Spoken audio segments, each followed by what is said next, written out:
Хэрхэн боомдын хантар болох вэ талаар ярих болно. Та Google видео бас дээрээс нь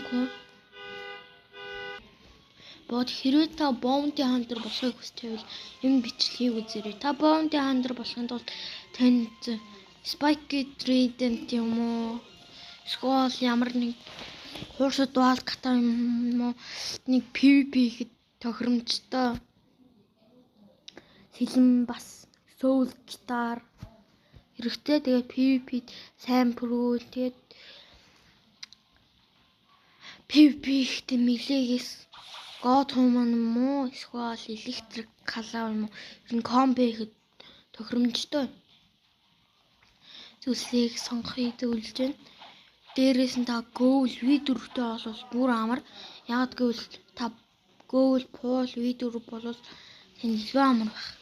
Яг гэвэл Google Pool видео нь хүмүүс PvP ихтэй хүмүүсийн үзэгдэх харагдах орчин хад болохоор танд Google видео руу санал болгож байна.